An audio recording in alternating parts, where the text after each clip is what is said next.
Angkatan 8 Kabupaten Temanggung. Kali ini saya tidak sendiri, saya ditemani oleh Ibu Retno Widayati. Beliau adalah guru kelas 5 di SD Negeri 1 Budal Kabupaten Temanggung. Assalamualaikum Bu Retno, bagaimana kabarnya hari ini? Alhamdulillah, hari ini kita akan mengadakan percakapan praobservasi ya Bu. Dan hari ini saya akan amati bagaimana jalannya proses pembelajaran yang Ibu Retno lakukan di dalam kelas atau sebelum saya melakukan supervisi kelas. Adapun tujuan dilakukan supervisi ini adalah mengetahui dan mengevaluasi jalannya proses pembelajaran yang Ibu lakukan. Dan kenapa hari ini kita melakukan praobservasi, yaitu sebagai persiapan awal sebelum nanti Ibu melakukan kegiatan pembelajaran agar lebih siap dan lebih percaya diri gitu Bu, sehingga pembelajaran yang nanti yang diberikan adalah pembelajaran yang terbaik bagi murid. Begitu ya Bu? Ada beberapa pertanyaan yang akan saya sampaikan kepada Ibu. Pertama, berkaitan dengan tujuan. Kira-kira apa tujuan pembelajaran yang ingin Ibu capai kali ini? Terima kasih. Nah, untuk pembelajaran nanti saya akan menyampaikan pembelajaran kelas, di mana nanti rancangan pembelajaran yang akan saya sampaikan kepada peserta ada dua tujuan pembelajaran. Oke, baik. Berarti nanti ada dua tujuan pembelajaran yang tidak dicapai, Ya. ya. Nah, bagaimana dengan area pengembangan yang ingin Ibu kembangkan atau yang ingin Ibu capai kali ini? Area perkembangan yang akan saya capai nantinya ada dua, yaitu pengetahuan dan keterampilan. Yang pertama itu mengenai pengetahuan, karena ini adalah mata pelajaran IPAS. Nanti anak-anak untuk pengetahuannya anak-anak atau siswa didik bisa mengetahui sifat dan budi. Sedangkan keterampilan nanti anak-anak atau siswa didik bisa membuat media perantara, baik yang dari media perantara benda padat, benda gas maupun benda cair. Oke, baik. Berarti area pengembangan yang ingin Ibu capai yang pertama ada aspek pengetahuan, kemudian keterampilan, begitu Ibu. Saya ingin mendengar Bu, bagaimana rancangan pembelajaran yang ingin Ibu terapkan di dalam kelas, mungkin dari segi strategi pembelajarannya, model pembelajarannya, bahkan dari metode pembelajarannya itu bagaimana? Untuk strategi yang saya gunakan adalah pembelajaran berdasarkan kesiapan belajar siswa yang mengintegrasi dengan pembelajaran sosial dan emosional. Kemudian nanti akan saya membagi beberapa kelompok. Ini karena jumlah siswa sudah 24, maka akan saya membaginya menjadi 4 kelompok. Setiap kelompoknya ada 6 anak. Di sini saya akan dalam pembagian kelompok itu sesuai dengan kemampuan, penampilan, dan keaktifan peserta didik FB. Saya pada pembahasan ini nanti saya menggunakan model pembelajaran PBL, Project Based Learning, dan metode yang saya gunakan adalah diskusi kelompok, tanya jawab, dan penulisan. Oke, jadi rencana yang akan diterapkan dalam kelas itu nanti menggunakan strategi pembelajaran diferensiasi yang Ibu integrasikan dengan pembelajaran sosial emosional ya, menggunakan model pembelajaran PBL atau problem based learning, menggunakan metode diskusi kelompok, penugasan, tanya jawab, gitu ya Bu?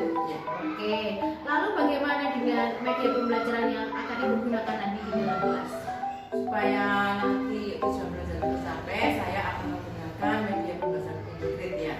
Saya akan menggunakan di sini, saya akan menggunakan gelas berisi air. Nanti peserta didik akan menutup gelas itu yang berisi air. Nanti mereka bisa mengetahui apa, dari situ bisa mengetahui media pembelajaran yang akan dibuat dari kode konkret itu. Kemudian saya juga akan menggunakan LKPD sebagai sarana anak dari nanti akan ada eksperimen, tempat percobaan menggunakan. Di situ mereka akan mengeksperimenkannya nanti anak-anak. Terus dari hasil itu nanti ditulis di LKPD, nanti akan disampaikan atau dipresentasikan. Kemudian tidak lupa saya menggunakan PPT sebagai media pembelajaran agar anak itu tahu apa dari yang kita pelajari itu, karena dari PPT anak bisa mengetahui jenis-jenis atau sifat-sifat benda, sifat bunyi dan jenis-jenis benda yang bisa mengantarkan G. Dan tak lupa saya menggunakan box sebagai sarana. Oke, wah luar biasa sekali Ibu. Kira-kira kapan nih akan dilaksanakan kegiatan pembelajaran tersebut? Di hari apa? Mungkin kelas berapa? Jam berapa begitu? Ya, di sini kelas 5 itu untuk pembelajaran nanti adalah IPAS pada jam pertama anak-anaknya masih tetap fresh semangat. Oh iya, begitu berarti hari Rabu nanti saya akan datang ke kelas Ibu, nggih. Saya akan melakukan supervisi kelas, saya akan mencatat dan melihat hal-hal apa saja yang terjadi di kelas, begitu Bu. Nanti setelah Ibu melakukan pembelajaran dalam kelas, kita akan adakan percakapan lagi yang terakhir begitu ya Bu, dan yaitu percakapan pasca observasi dan nanti akan ditunggu juga atau dibantu oleh pengajar praktik. Sebelum kita akhiri percakapan kita kali ini, kira-kira apa nih yang Ibu dapatkan dari hasil percakapan kita? Untuk menunjang sampainya pembelajaran nanti, saya akan ini sebagai gambaran ini yang akan saya gunakan. Mungkin akan saya persiapkan sebaik mungkin dari sekarang agar nanti tujuan tercapai kepada peserta didik. Terima kasih Bu Retno atas waktunya dan sudah bersedia berbincang-bincang dengan saya di percakapan praobservasi. Sampai bertemu di kegiatan observasi kelas dari dalam buku. Oke, demikianlah percakapan kita hari ini. Sampai bertemu di kegiatan observasi kelas dan juga percakapan pasca observasi. Assalamualaikum warahmatullahi wabarakatuh.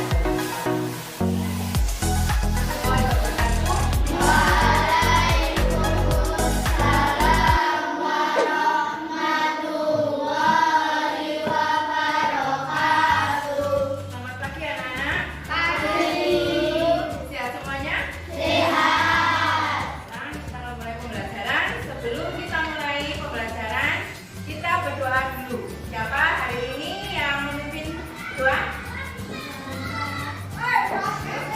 Mbak Zahra, silakan.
Selamat pagi juga anak-anak. Hari ini siapa yang tidak masuk kelas? Berarti hari ini yang tidak masuk kelas. Kalian tahu kenapa Prasetyo tidak masuk? Ya, kita doakan semoga Prasetyo cepat sembuh ya. Kita hari ini kita akan belajar tentang IPAS ya, IPAS dengan materi bunyi dan sifatnya. Kamu kalian boleh buka buku paket buku LKS tentang bunyi dan sifatnya. Tapi sebelum kita belajar tentang bunyi dan sifatnya mata pelajaran IPAS, kita akan melakukan pembiasaan dulu, yaitu menyanyikan lagu nasional. Silakan kalian berdiri.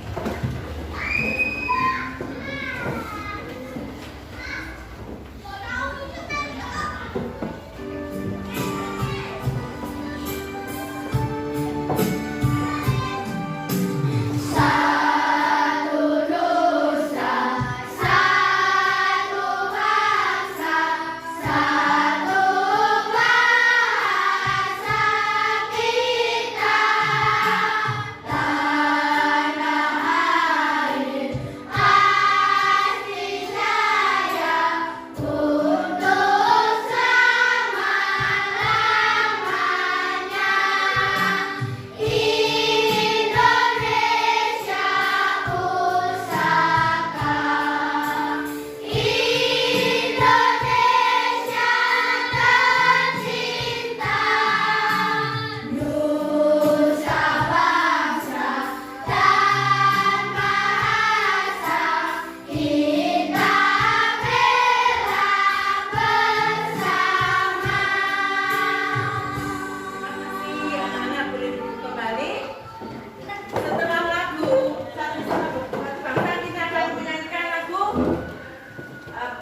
profil pelajar Pancasila. Satu kali saja.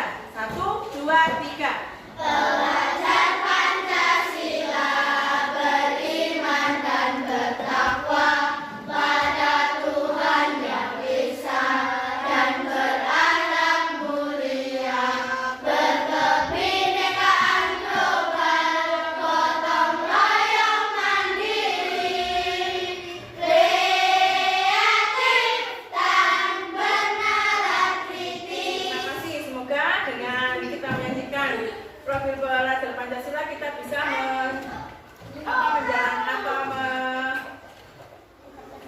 menjalankan ya apa yang ada pada profil pemuda Pancasila. Anak-anak, hari ini kita belajar mata pelajaran IPAS, yaitu materinya sumber dan bunyi dan sifatnya. Ya, kita bunyi dan sifatnya. Kamu boleh membuka buku LKS halaman. Ya. Sebelum kita belajar, kalian harus mengetahui apa tujuan pembelajaran kita hari ini.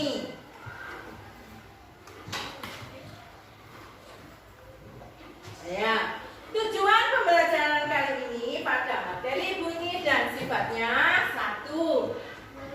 Kalian dengan melalui tayangan video pembelajaran dan PowerPoint materi bunyi, kalian dapat merinci sifat bunyi dengan tepat.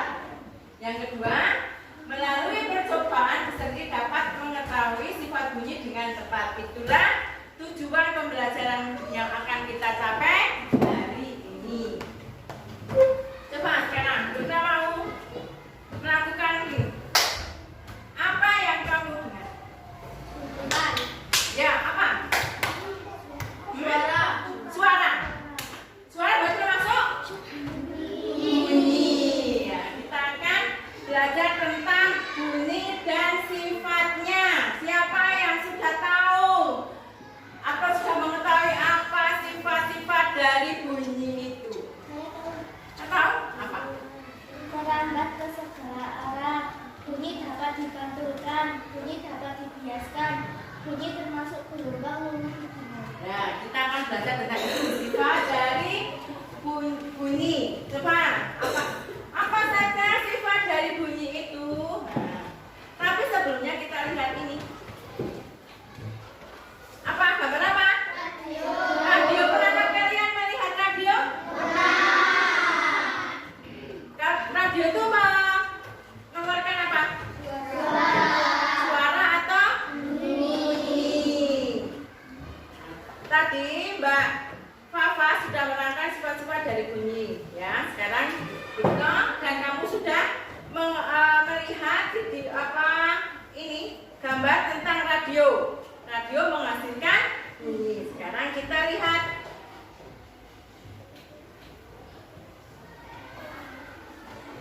Kita lihat dulu di sini. Di sini ada video tentang bunyi dan sifatnya. Coba kalian amati dulu. Nanti apakah yang disampaikan oleh Mbak Fafa itu benar tentang sifat-sifat bunyi? Mari kita belajar. Coba kamu perhatikan dulu. Si bunyi itu, Tentang apa itu bunyi? bunyi adalah energi gelombang yang berasal dari sumber bunyi, yaitu benda yang bergetar. Coba kamu amati. Apa yang ada pada Merupakan gelombang mekanik yang dapat merambat melalui medium. depan? Berikutnya adalah sifat-sifat bunyi. Pertama, bunyi dapat merambat melalui zat padat, zat cair, dan gas. Yang kedua, bunyi dapat diserap dan dipantulkan. Yang ketiga, bunyi dapat dibiaskan. Yang keempat, bunyi termasuk gelombang longitudinal. Jadi peran bunyi ada 3, yaitu padat, cair, dan gas.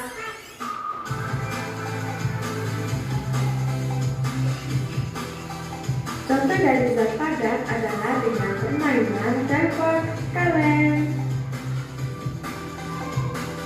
Yang kedua, dengan mendengarkan ketukan di ujung meja.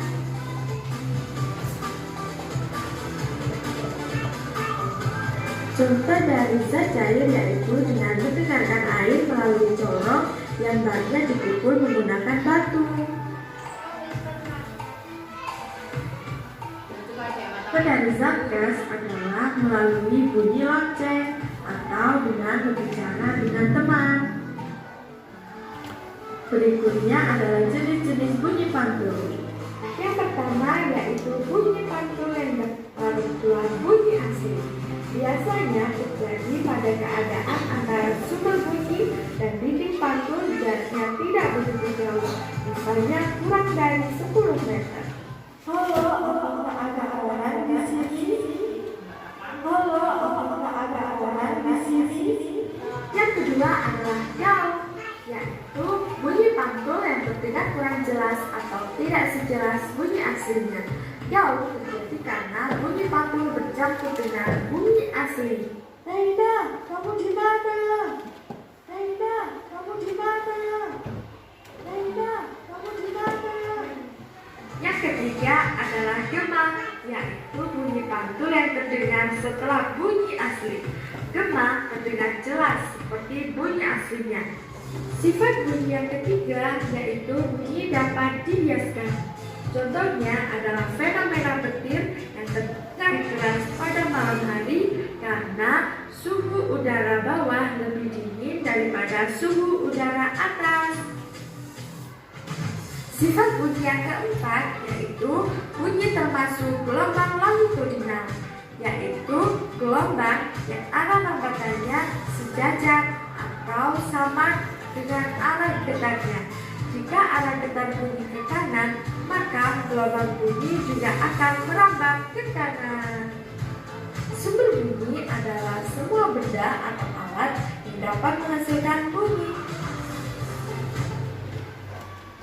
Oke, lanjut ke sumber bunyi dalam kehidupan sehari-hari. Pertama, ada gitar, adalah salah satu sumber bunyi yang mengeluarkan suara dengan cara dipetik. Yang kedua, ada seruling, adalah salah satu sumber bunyi yang bisa mengeluarkan bunyi dengan cara ditiup. Ketiga, ada gendang, adalah salah satu sumber bunyi yang bisa mengeluarkan sumber bunyi dengan cara dipukul. Yang keempat, ada biola, adalah salah satu sumber bunyi yang bisa mengeluarkan suara dengan cara digesek.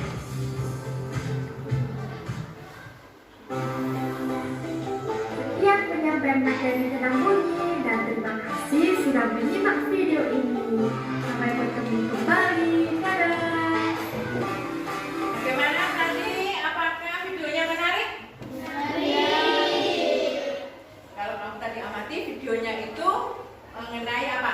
Bunyi dan sifatnya. Berarti kamu tadi sudah mengetahui apa saja sifat-sifat dari bunyi yang tadi pas pertama kali beruntung menyampaikan materi bahwa sudah dijawab oleh Mbak Fafa. Apakah sesuai dengan yang ada pada dalam video tersebut apa tidak? Apa saja coba bunyi itu, sifat-sifat bunyi itu apa saja? Yo, tadi apa saja? Ya, siapa yang bisa tunjuk jari? Selain Mbak Fafa, siapa? Yo, Mbak Farah. Melambat ke segala arah, dapat dipantulkan, bunyi dapat dibiaskan, bunyi termasuk berubah. Ya, itu adalah sifat dari bunyi. Dapat dipantulkan. Berarti apa saja? Bagaimana bunyi dapat dipantulkan itu bila apa? Terjadi apa? Bunyi dapat dipantulkan. Contohnya apa? Gema. Apa itu gema? Siapa yang tadi tahu mengerti melihat gema itu apa? Ada gema, ada gaung. Coba siapa yang tahu apa itu gema? Ya, siapa lagi selain Mas Java? Siapa lagi yang bisa? Adalah bunyi pantul yang kedua setelah bunyi asli setelah diucapkan terjadi jika ada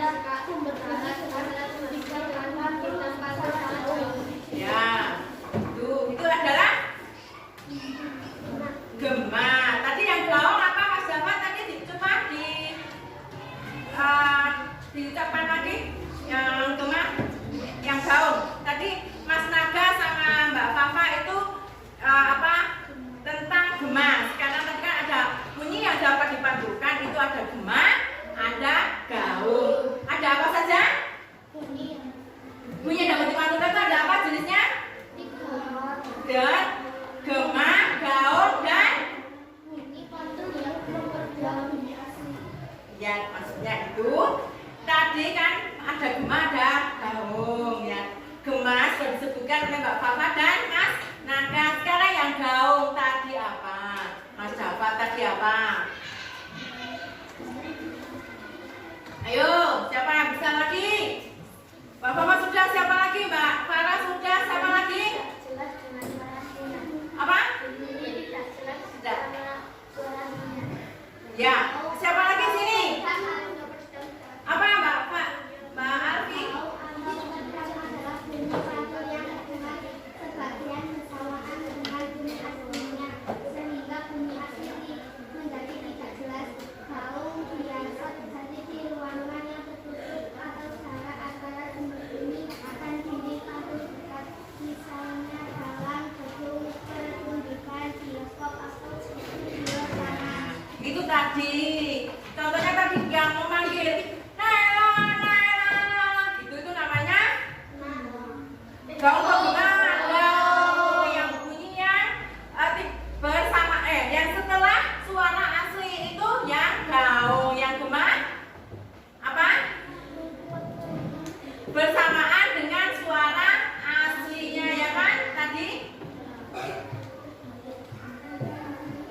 Mana? Gema yang bagaimana? Yo, gema. Oh, setelah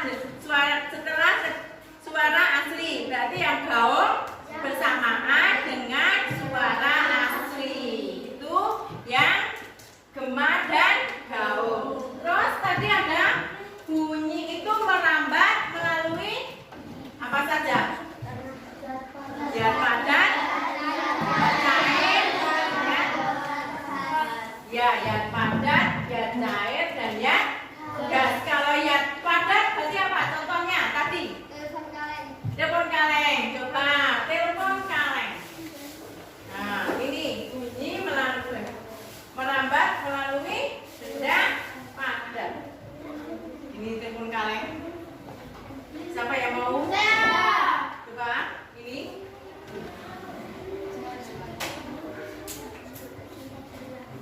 Dikasih jalan. Nih kita akan mempraktekkan bunyi itu merambat melalui benda padat. Ayo silakan berkomunikasi. Ayo berkomunikasi, silakan. Halo. Halo. Bagaimana terdengar? Terdengar? Mas Egi, Pak tadi bilang apa? Halo, Pak Safai, terdengar apa tidak? Terdengar, ya. Itu sudah berarti contoh dari bunyi merambat melalui benda padat ya ini. Nah, sudah, terima kasih. Sekarang bunyi merambat melalui benda gas. Siapa yang tahu tadi contohnya? Lonceng. Terus? Ya. Guntur, suara guntur atau suara petir itu adalah contoh dari benda bunyi merambat melalui benda gas. Sekarang kalau bunyi merambat melalui benda cair. Ya, gelas berisi air. Tadi ada corongnya, tapi saya di sini ada gelas berisi air. Contohnya akan saya ini. Pukul batu ini. Nah, benda merambat melalui benda cair. Itulah contoh-contoh dalam kehidupan sehari-hari tentang bunyi dan sifatnya. Tadi Mas Egi dan Mas Faiz contoh dari benda merambat melalui benda padat. Bunyi petir, bunyi lonceng itu bunyi merambat melalui benda gas. Ini adalah bunyi merambat melalui benda cair. Coba untuk yang tadi kita lihat benar tentang sifat-sifat dari bunyi.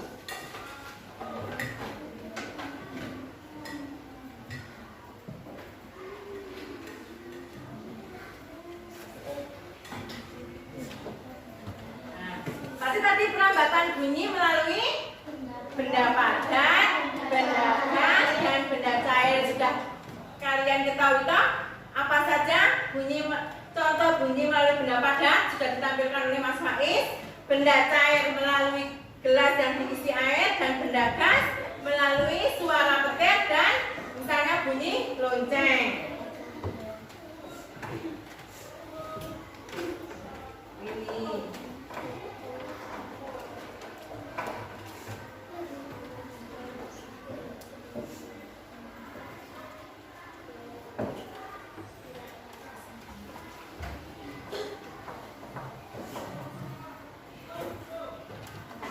Benda ini kok.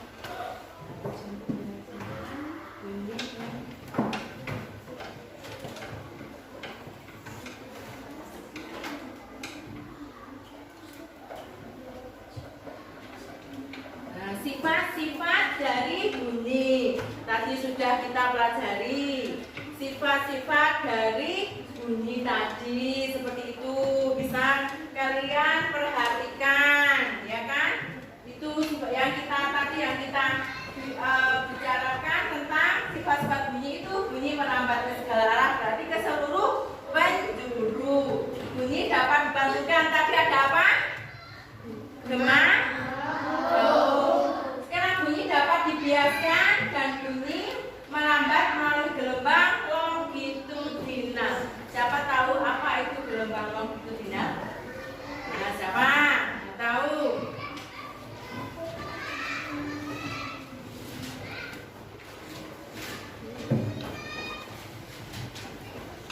Siapa yang tahu apa itu yang sifat bunyi yang terakhir? Bunyi merambat termasuk ke dalam gelombang longitudinal. Apa? Siapa yang tahu? Apa itu gelombang longitudinal?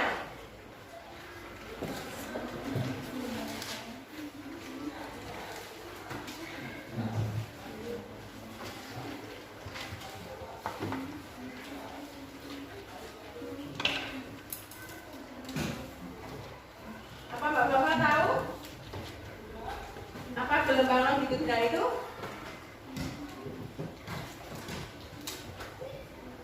Ya, siapa yang tahu? Coba. Apa? Peristiwa? Getaran? Ya? Peristiwa getaran yang merambat melalui medium rantara. Tadi ada tiga itu, medium rantara, benda padat, benda gas, dan benda cair.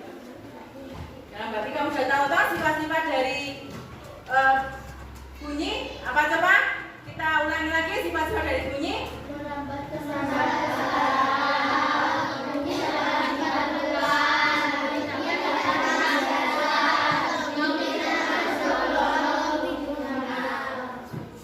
Tadi ada lagi, kita ulangi lagi tentang media atau medium tentang perambatan. Tadi bunyi merambat melalui apa? Ada tiga.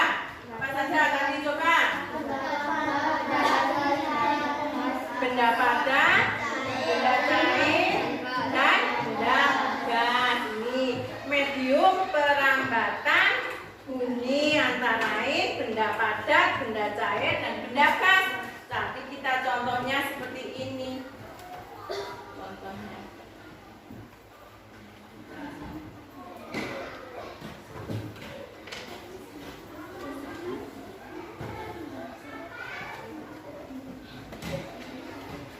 Nah, ini contoh perambatan bunyi yang tadi sudah kita praktekkan tadi.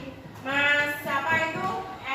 Faiz dan Mas Egi sudah mempraktekkan adanya telepon ini. Contoh kaleng ini. Ini tadi ini adalah contoh dari perambatan bunyi melalui benda padat. Dan tadi juga membawa air dalam gelas itu contoh dari perambatan bunyi melalui benda cair. Sekarang perambatan bunyi melalui udara. Tadi ada contohnya apa saja? Apa? Bunyi petir,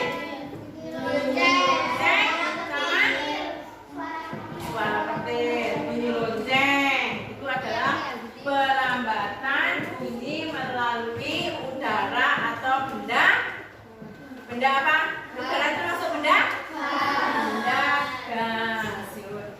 Dari sampai di sini siapa yang mau bertanya? Yuk, tadi tentang sumber bunyi.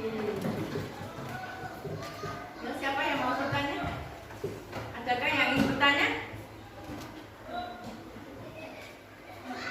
Siapa yang mau bertanya? Siapa yang belum paham tentang sifat bunyi, tentang bunyi dan sifatnya? Yuk, siapa? Indah? Dewi? Siapa yang belum? Mbak Dewi? Mbak, siapa yang mau bertanya? Siapa yang belum paham? Yuk, siapa yang belum paham tentang tadi materi yang Bruno sampaikan? Siapa yang belum paham? Yuk, kelompoknya Mbak Farah mau bertanya? Ayo, siapa mau bertanya? Silakan. Silakan. Siapa yang belum paham tentang bunyi dan sifatnya? Ayo, siapa yang belum paham tentang bunyi dan sifatnya?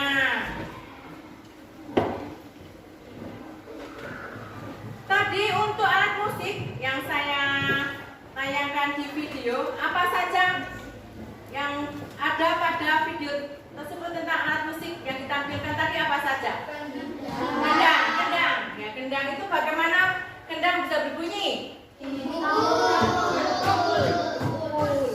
Dipukul menggunakan telapak tangan. Terus apa lagi?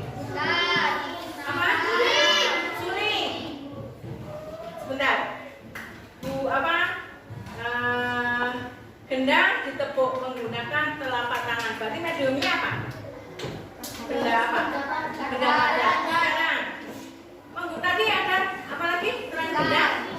Suling. Berarti medium perambatannya pakai apa?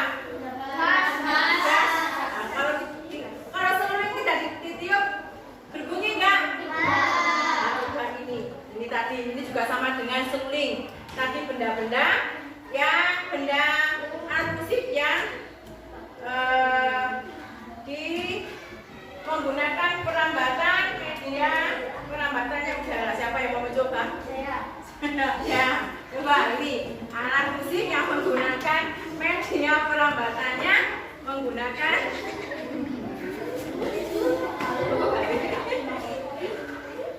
nah, ya pakai ini.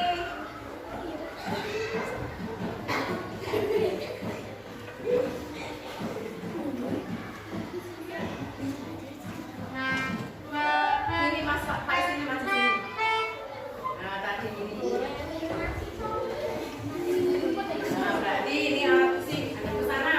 Alat musik yang bunyinya bila ada perantara dari udara. Udara dihasilkan dari ini.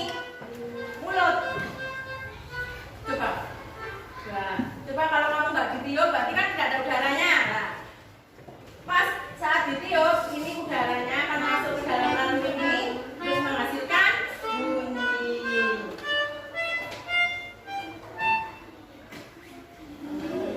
Udah paham ya? Berarti selain suling, alat musik yang media perantaranya menggunakan udara adalah ini apa? Piano. Bukan piano, pianika. Nah, tadi apa? Seperti suara gendang. Gendang juga menggunakan media perantara. Ini kamu tahu alat musik apa ini? Apa? Cik-cik? Apa? Cik-cik? Apa? Tamborin. Ini adalah alat musik tamborin. Alat musik tamborin ini seperti juga gendang. Ini bisa berbunyi karena ada perambatan melalui benda tajam. Gendang kalau dia ditepuk, kalau ini goyang. Itu adalah alat musik yang bisa dihasilkan melalui perambatan benda padat, benda cair, benda gas ya.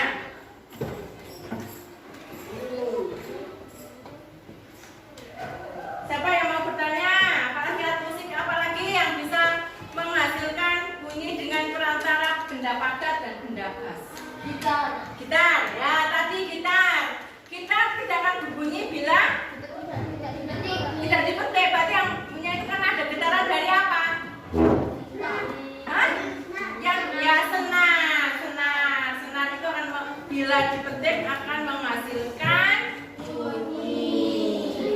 Jadi alat musiknya itu seperti itu, ada gitar, ada gitar, ada suling dan ada kendang. Selain itu di sini ada pianika dan tamborin. Sekarang sebelum sekarang siapa yang mau bertanya lagi? Apa? Ya, setiap getaran pasti akan menghasilkan bunyi. Ya. Karena apa? Bunyi akan sumber bunyi itu adalah benda yang bergetar. Sumber bunyi adalah benda yang bergetar. Tadi kita sampai lupa mau apa sumber bunyi itu tadi? Apa sumber bunyi itu? Nah, di sini baru kita lihat sumber bunyi itu dapat ditimbulkan karena ada benda yang lain. Nah, ya. Ini adalah sumber bunyi itu dihasilkan karena adanya benda yang bergetar, benda yang dapat mengeluarkan bunyi atau suara disebut dengan sumber bunyi. Sumber bunyi adalah benda yang dapat mengeluarkan bunyi tadi. Sumber bunyi tadi seperti itu. Nih, contohnya ini definisi dari sumber bunyi. Ya, betul memang bunyi adalah dihasilkan oleh semua benda yang bergetar. Ada kegiatan kelompok? Ada.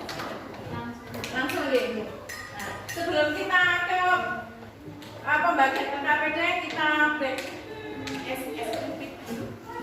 Biar kamu tidak aktifkan.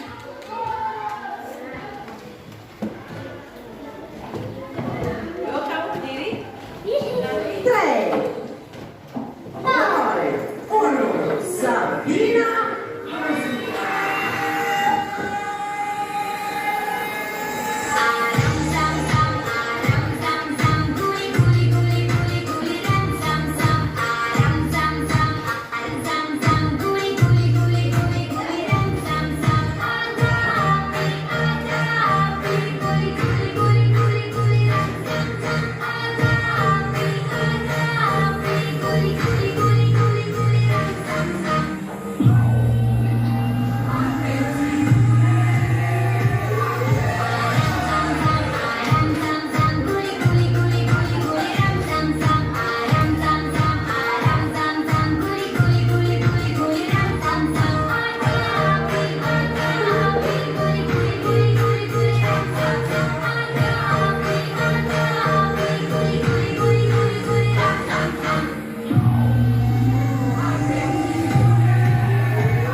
dengan tempat. Berarti kamu menyebutkan sifat-sifat bunyi ya. Tadi masih ingat sifat-sifat bunyi itu apa saja kamu sebutkan? Ya ditulis di situ. Terus melalui percobaan materi bunyi, tadi dia dapat mengenali sifat bunyi dengan tepat. Yang kedua ini akan saya terangkan untuk yang mengisi LKPD yang nomor 2, yaitu ini menggunakan gelas berisi cair. Ini apa? Ini memerinci. Berarti kamu menyebutkan. Yang satu benda berisi air itu akan ini menggunakan medium perambatan apa? Ya. Yang satu ini. Yang kedua ini. Yang tadi ini menggunakan ini merambat melalui apa? Nah, sudah tulis. Yang ketiga yaitu perambatan ini. Nah, ini merambat melalui apa? Berarti ada 3. Yang satu adalah bunyi yang gelas yang ada airnya itu bunyi yang dihasilkan melalui perambatan benda apa? Coba ditulis silahkan. Kamu tulis dulu sifat-sifat benda. Sifat-sifat bunyi dulu ditulis. Sifat-sifat bunyi ditulis dulu. Tulis sifat-sifat bunyi tulis. Nanti kalau sudah selesai, tulis pastikan. Biasa nama kelompoknya. Silahkan. Pertama adalah menyebutkan sifat-sifat bunyi dulu. Ayo ditulis silahkan.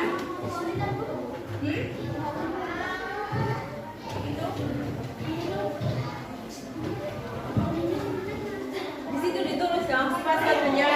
Ini kan tulis sifat-sifat benda dulu. Apa? Sifat-sifat bunyi itu apa dulu? Terus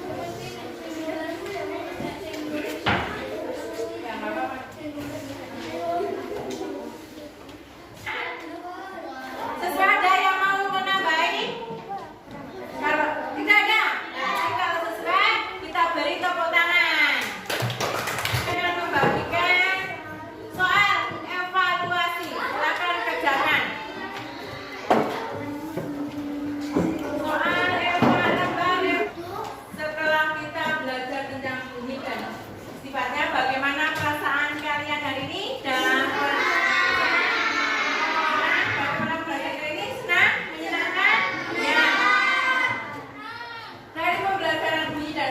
kita akan mengetahui tentang apa tadi? Sifat-sifat bunyi. Terus apa lagi? Media perantaranya. Ya kan tadi? Itu yang akan dari bunyi dan sifatnya itu akan kita praktekkan dalam kehidupan sehari-hari tadi. Semoga apa yang Purno sampaikan pada materi bunyi dan sifat-sifatnya dapat menambah pengetahuan kamu, dapat dipraktekkan dalam kehidupan sehari-hari, dan kamu sudah tahu apa yang sifat-sifat dari bunyi dan apa media dari perantara bunyi tersebut. Ya. Untuk pelajaran hari ini sudah selesai. Sebelum pulang kita berdoa dulu.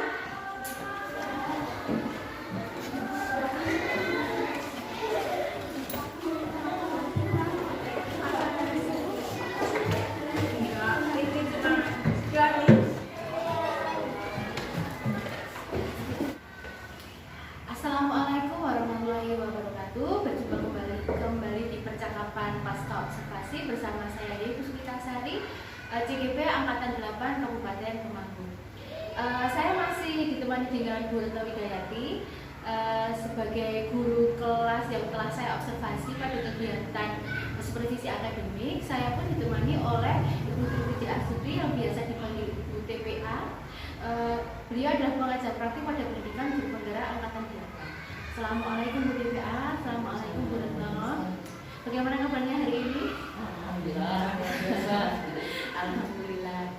Baiklah, di percakapan pasca observasi ini saya akan memberikan pertanyaan-pertanyaan kepada Ibu Retno terkait dengan jalannya proses observasi kelas yang sudah Bu Retno lakukan, ya, dengan tujuan untuk mengevaluasi sejauh mana proses pembelajaran yang sudah Bu Retno lakukan. Nah, untuk pertanyaan yang pertama, Bu, bagaimana perasaan Ibu terkait dengan jalannya observasi kelas yang telah Ibu lakukan? Sebelumnya memang agak berlebihan, tapi lama kelamaan alhamdulillah ketika pembelajaran berlangsung sudah mulai lancar dan anak-anak sudah bisa mengikuti. Alhamdulillah ya Bu, sudah berjalan dengan baik. Ibu bisa diceritakan kembali Bu area pengembangan yang Ibu lakukan, kemudian langkah-langkah atau tahapan pembelajaran apa saja yang sudah Ibu lakukan di dalam kelas?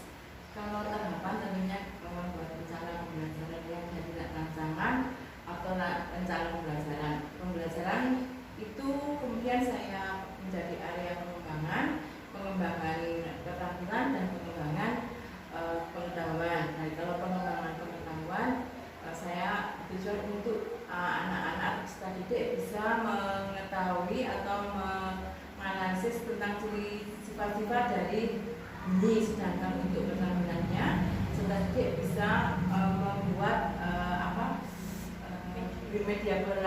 media perlambatan bunyi baik dari yang benda gas, benda padat maupun benda cair. Baik, jadi area pengembangannya itu berkaitan dengan aspek pengetahuan dan juga keterampilan. Ya. Menurut Ibu, sejauh mana area pengembangan yang sudah Ibu sampaikan? Apakah sudah berhasil dilakukan di dalam kelas atau belum? Alhamdulillah sudah, tapi masih ada anak-anak yang kurangnya belum bisa memahami tentang kemarin pas pembelajaran sifat dan sifat tersebut. Iya, berarti sudah dilakukan dengan baik ya Bu, sudah sesuai, namun masih ada kekurangan ya. Menurut Ibu, apa sih kekurangan atau kendala yang mungkin Ibu hadapi pada saat proses pembelajaran berlangsung di dalam kelas itu? Kekurangan dan hambatan yang saya alami itu biasanya mungkin terjadi pada guru yang lain. Iya. Di sini mungkin anak-anak kurang berkonsentrasi atau anak-anak itu kurang aktif dalam melakukan, kemarin ada percobaan dalam melakukan percobaan itu anak kurang aktif. Kadang ada yang cuma diam, ada yang cuma bingung mau apa, seperti itu kemarin hambatan saya. Oh, jadi masih ada beberapa siswa yang kurang aktif begitu Ibu, tidak ikut terlibat ya. Mungkin hanya mengandalkan teman gitu. Iya. Kira-kira mengapa hal itu bisa terjadi, Bu? Mengapa mereka kurang aktif atau mengapa tidak mau atau tidak ingin terlibat dalam pembelajaran tersebut atau dalam diskusinya itu kenapa, Bu, kira-kira? Mungkin saya pembagiannya kelompok itu terlalu banyak ya, karena 24 saya bagi menjadi 4 kelompok, sebenarnya kan 24 saya bagi menjadi 6 kelompok. Anak itu bisa visinya, tapi kemarin saya banyakan kelompoknya, jadi anak-anak kurang ada yang aktif, ada yang tidak aktif. Dari situlah saya mulai refleksikan diri. Mungkin dari situ saya mulai melihat karakter anak. Mungkin di situ akan saya peta-petakan menjadi anak yang ya dalam pembelajaran itu dibagikan beberapa anak dengan model atau gaya belajar mereka sendiri, baik gaya belajar audio, visual atau kinestik. Mungkin seperti itu biar anak-anak dan saya bisa memahami karakter anak. Baik, berarti itu adalah rencana ke depan yang akan Ibu lakukan begitu ya, Bu, menyesuaikan dengan kenyamanan mereka menggunakan gaya belajar mereka masing-masing gitu ya, seperti menggunakan gaya belajar visual, auditory maupun kinestetik. Ya. Mudah-mudahan apa yang Ibu rencanakan ini dapat terrealisasikan dan dapat memberikan proses belajar yang lebih baik lagi, Bu, dibandingkan ya sudah-sudah ya. Oke, saya tunggu nanti cerita-cerita dari Bu Retno apakah bisa direalisasikan atau tidak begitu. Nah, Ibu kira-kira nanti kapan nih Bu Retno akan melakukan perubahan rencana yang Ibu sampaikan tadi? Mungkin saya akan pembelajaran yang berikutnya ya. Mudah-mudahan saya bisa melakukan pembaruan, bisa melihat kasih anak sehingga tujuan belajar bisa tercapai. Oke. Oke, baik. Jadi akan dilaksanakan di pembelajaran yang akan datang ya. Karena minggu ini kebetulan banyak kegiatan sekolah ya. Ya, baik Bu Retno, terima kasih atas jawaban-jawabannya. Semoga apa yang sudah Ibu rencanakan ini bisa secepatnya direalisasikan begitu. Nah, selanjutnya saya beri kesempatan kepada Ibu TPA sebagai pengajar praktik untuk memberikan umpan balik atau tanggapan terkait apa jalannya pasca observasi ini. Ya, baiklah. Saya mengamati di sini observer dari kegiatan pasca observasi atas pembelajaran atau kegiatan pra-observasi serta kegiatan observasi yang dilakukan oleh guru.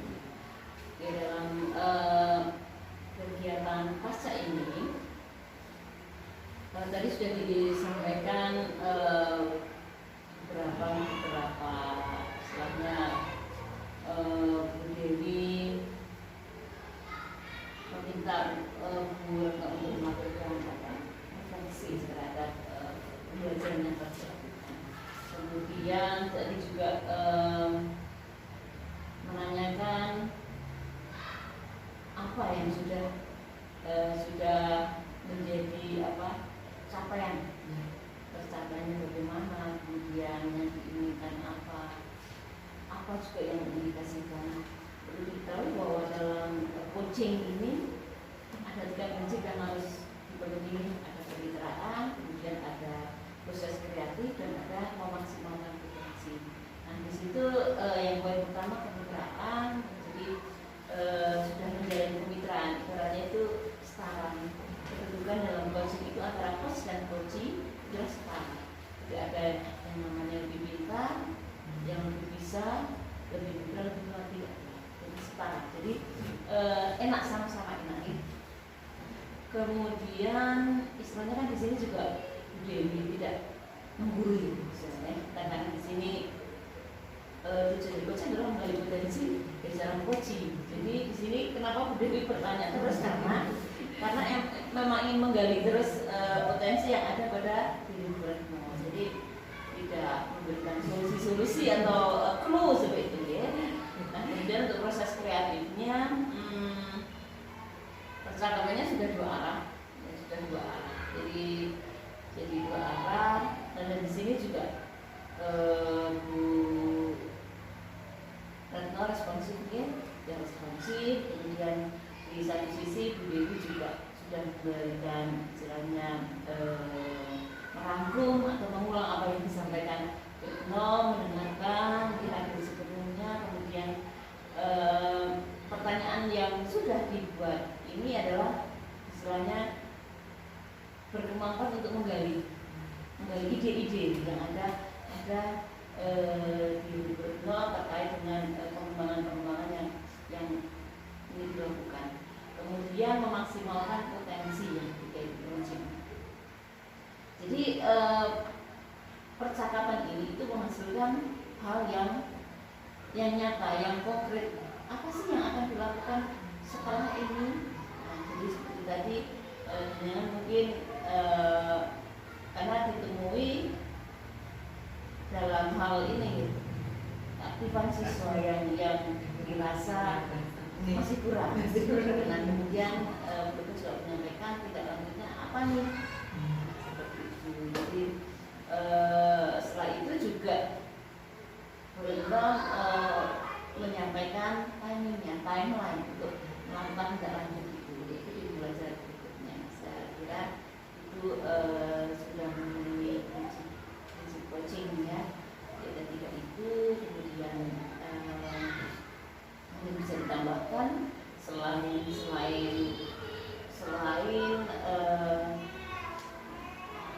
menemukan solusi atas apa yang dihadapi masalah kita sendiri, seorang coach itu perlu disampaikan juga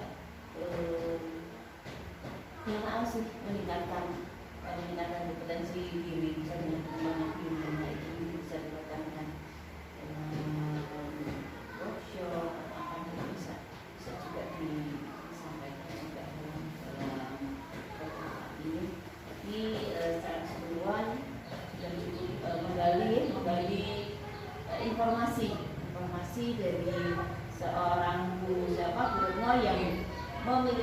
masalah kemudian diselesaikan sendiri dengan bantuan coach, dengan bantuan Bu Dewi yang melakukan coaching.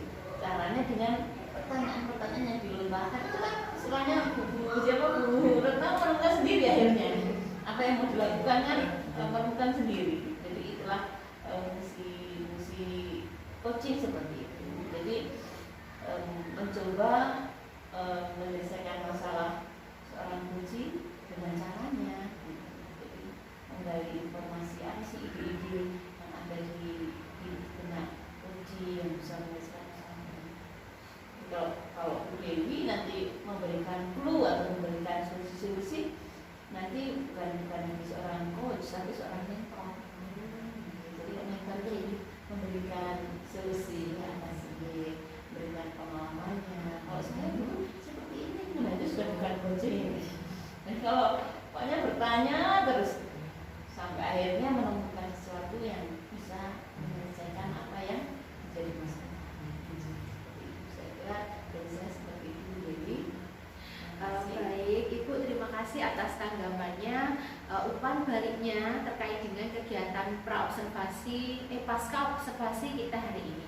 Nah, baik, akhirnya rangkaian kegiatan supervisi akademik selesai, dimulai dari kegiatan percakapan praobservasi, kemudian observasi kelas, dan juga percakapan pasca observasi. Saya ucapkan terima kasih kepada Ibu TPA dan juga Bu Retno. Ya, saya ucapkan terima kasih sebanyak-banyaknya dan saya akhiri. Wassalamualaikum warahmatullahi wabarakatuh. Assalamualaikum warahmatullahi wabarakatuh.